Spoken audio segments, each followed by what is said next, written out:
Jackson Radio Show.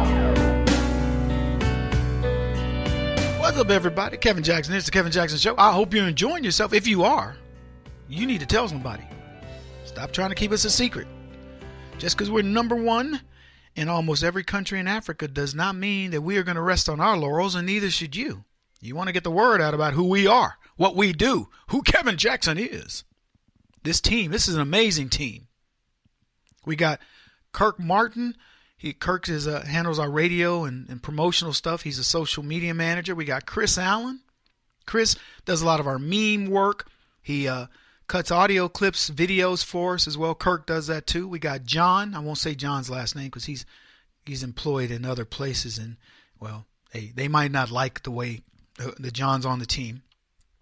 We've got Chris Horn, who handles our social media strategy, email, that kind of stuff. Melissa, who runs operations.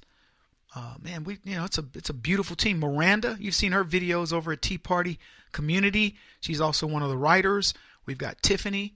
She's a writer, school teacher, does a good job for us. And on and on. We got a lot of folks here. And we need more. If you want to be a part of this team, send us a note. KJRadio.com. We love hearing from you no matter what the circumstances. Find us on Facebook. Find us on Twitter. Become part of the team. Evangelize, because this is a tough gig. Trying to get people to understand who the conservatives represent, who we are. Messaging, that's what we do. Hey, here's some breaking news. It's not that new anymore, but happened. I don't know if it was the day before, but it was. We didn't get the news until yesterday before the show. But Omarosa Maginault Newman, you know her as Omarosa. She's gone from the Trump administration. They say she resigned. And it may be true. Omarosa was making $179,000, which, a lot of just decent cheddar. It's not huge money, but it's certainly good money. So the question I asked was, how's the media going to handle this new development? Well, we see things like Trump brings back segregation into the White House. Oh, no. Ben Carson's still there. He's still got a black guy. Whew, that was close. Fires Omarosa. How about this one?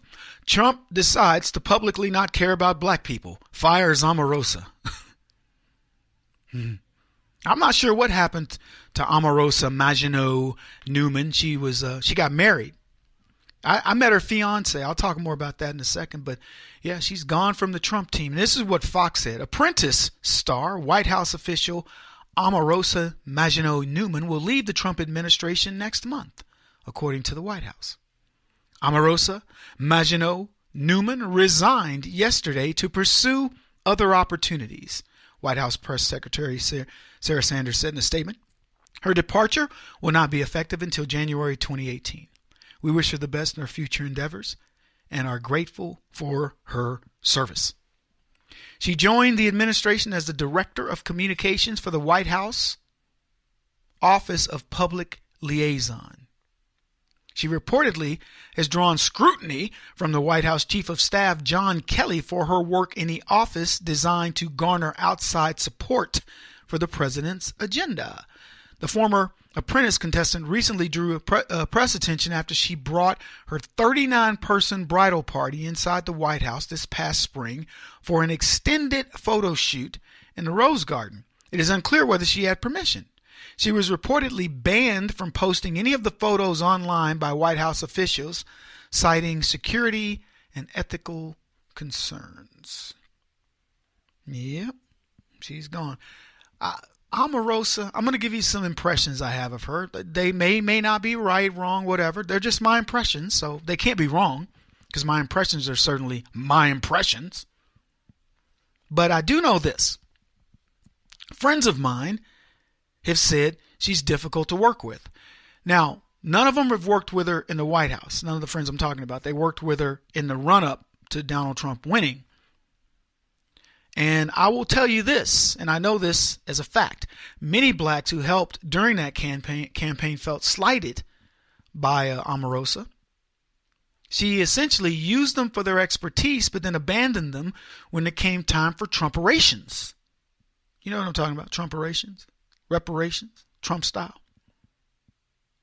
As for her effectiveness at the White House, I don't know. It's up for challenge, right? Up for grabs. I personally don't see how she was very effective. Now, she did bring all those HBCUs into the White House, and they did the photo op, and that was a good thing, even though all of the buzz was around Kellyanne trying to get out of the way of the camera people and sitting on the couch with her shoes off. That had some people upset. But Donald Trump gave more money to the HBCUs, and Omarosa did a good job of, addressing an issue, and one that is supposed to be near and dear to the hearts of black folks, which is education. But like I said, they say she's difficult to work with.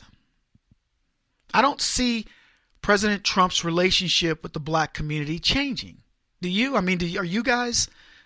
What's the gut feel? And that was supposedly Omarosa's main job, is to sort of be that liaison with the black community. Donald Trump should be going to the NAACP and speaking and saying, all right, guys, so look, everybody comes in here and talks about, we're going to get the black vote. Here's what we're going to do. We're going to take businesses, and I'm going to link you to the business community, and we're going to start redirecting the flow of black business into things that are not bail bondsmen's, chicken shacks, barbecue joints, and barbershops, okay? We're going to do more than that. The barbershop is no longer going to be the only business, black-owned business in your neighborhood, or the barbecue place. We're going to do something more. You guys want to get into high tech? Let's start gearing kids this way. We're going to start with education programs that do that. There's some very creative things that could be done. The business community, we're going to get you with mentors, and we're going to make sure your businesses thrive. For you guys that are not doing business on the up and up, we're going to get you in an incubator and show you how to do it on the up and up. And that's why I'm passing tax reform, so you no longer have to keep this stuff under the radar. You want to be a big baller? Trump gonna make you a big baller up in here. That's what I'm talking about. Anyway, I don't see what she did. And it's not a slam on her. I'm just saying I don't. Why is nobody charting the progress of blacks in all sectors, making sure the word gets out? One of the things that we've been talking about is the black unemployment rate went from 8 to 7.3%. Very low. It's the lowest in the Hispanic community, the Latino community. I'm saying they've had record employment. So, but whatever's happening, if these businesses are thriving and so on and so forth, I want to see this getting back out into the population. It's one thing to do something. Look, this is the age-old problem that people have. You're working for a company and you're like, man, I get in early. I wash all the dishes in the sink that everybody's left all day. I clean the microwave. I make fresh coffee for when everybody's in. And that's before I start my day. I'm there 30 minutes before everybody. I've got my reports ready. I'm Johnny on the spot. I'm making client calls the minute that phone is that I think somebody's in the office.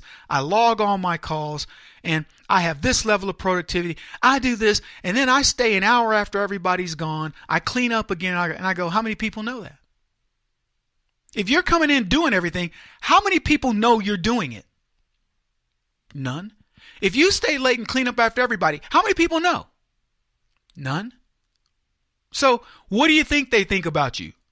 They think you're one of them. You come in at the regular time, you leave at the regular time. If they leave and they don't know you stayed, how do you... Well, okay, so then why are you mad at your company? You can't be mad at them because they can't read minds. They aren't, fortune tellers. Oh, I was looking at my crystal ball last night. I saw you staying late. So it isn't about what people think Donald Trump is doing. It's about how much he's touted, how much it's put out there. Donald Trump is looking for people like Omarosa and others to be his wingman. Get out there and talk about his problem. Let me tell you what the problem is with people like Omarosa. I met her. I'll be honest with you. I was at Cleveland. I met her. She was there with her fiance. It was during the Republican convention. And in a free moment, I tried to sidebar with her because there was something I thought was important for then candidate Trump to do with black voters. And she politely rebuffed me. Oh, yeah, we'll just gotta do it later. Okay. Yeah, okay. Now, I'll be honest with you. I felt she was intimidated. intimidated by ideas from others. I knew then I would never approach her again. I'm not going to be that guy. Hey, Omarosa, look, we met in Cleveland. You may not remember. I'm not that dude. You know who I am. They knew of me. I don't know about before her, but, certainly politically they knew more about me than her. If Omarosa didn't cut her teeth in politics, she cut her teeth on The Apprentice. And what made her the person that was going to be the best liaison in the black folks? Nothing. But she had her shot. Do something. I'm no big deal, but I know we have great ideas for outreach.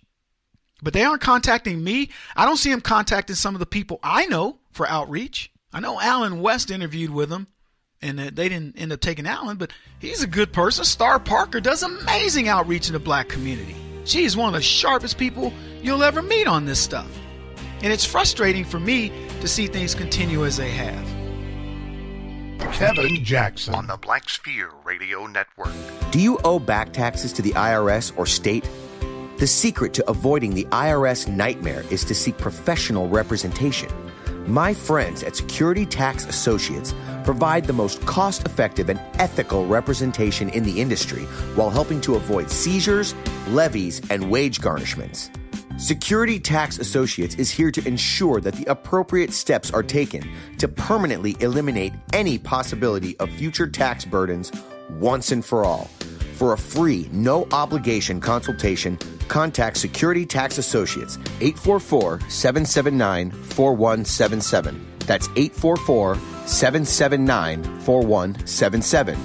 844-779-4177, or visit them at securitytaxassociates.com.